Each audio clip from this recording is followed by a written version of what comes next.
जयगुरु श्री श्री ठाकुर जीवन उपर आधारित ये वॉइस वीडियो को पूरा देखा को अनुरोध।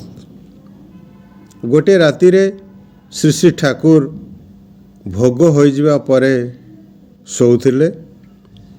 श्री श्री ठाकुरंकर शोइबा समय रे तांको शरीर को एक विशेष लय रे कंपन करने को पड़ी थाए। सही राति रे यही दायित्व श्री ननी गोपाल चक्रवर्ती थिला। ननीदा सबुदिन पर ही शरीर को कंपन करने सत्ते श्री श्री ठाकुर को निदर लक्षण दृष्टि को आसु नथिला। ननीदा भाविया को लगिले कहीं तांको सेवा कार्य रे कौन सी त्रुटि तो हेउ नहीं। से पुनः सचेतन होई कंपन करने आरंभ कले। यह सत्य भी निदर लक्षण देखि न पारिबारु ननीदा विचलित एवं असहाय बोध करने को लगिले। भाविया को लगिले सेवकर काम गुरु को सेवा कार्य द्वारा तृप्त करिबा। एथिरे से विफल हेउछंती।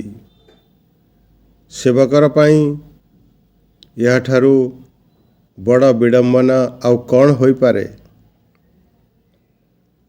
किछि समय पाई ननीदा किंग कर्तव्य विमूढ़ होई शेषरे साहस संचय करी श्री श्री ठाकुर को पचारिले, आपण को कौन कष्ट हेउछि?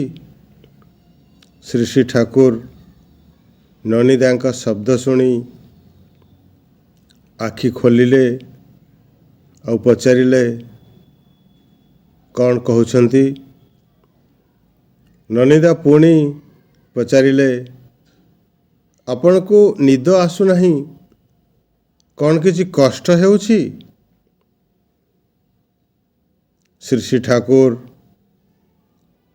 धीरे धीरे कड़ लेउटाई ननीदा आड़ को विषादपूर्ण दृष्टि रे चाही भरी जाइथिबा गलारे कहिले, मोते बहुत कष्ट, लोकों का कष्ट एबे मु आउ सहे कहि पारु नहीं। कहु कहु श्री श्री ठाकुरंक दुई आखिरु अश्रुर धारा बहिबाकु लागिला। अश्रुपूर्ण भावरे कहिबाकु लागिले, जीव नहीं, लोकों का घर को जीव नहीं, समस्तन को मो कथा कहब नहीं, कुह जीव तो मते कथा दियो, मते कथा दियो। तांकर एही चरम वेदनार व्याकुल इच्छारे ननीदांक आखिरे भी लुहर धारा बहिबाकु लागिला। ननीदा कांदी कांदी कहिले, आज्ञा हाँ निश्चय जीवी, आपणक लोकंक घर घर को जाई आपणक कथा कहबी। आपण दयाकरी टिके शांत हो जातु, टिके टिके शोइबाकु चेष्टा करंतु।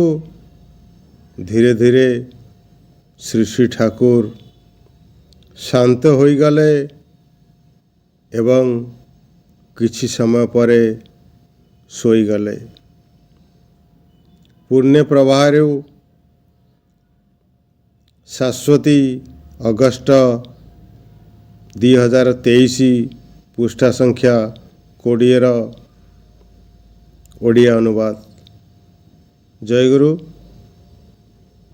सबू भाई ओ माँ मान पाखे निवेदन रखी, आपण एपर्यंत मो चैनल को सब्सक्राइब करना तो ପ୍ଲିଜ୍ ସବସ୍କ୍ରାଇବ୍ କରି ଭିଡ଼ିଓକୁ ଲାଇକ୍ କରନ୍ତୁ। ଜୟ ଗୁରୁ।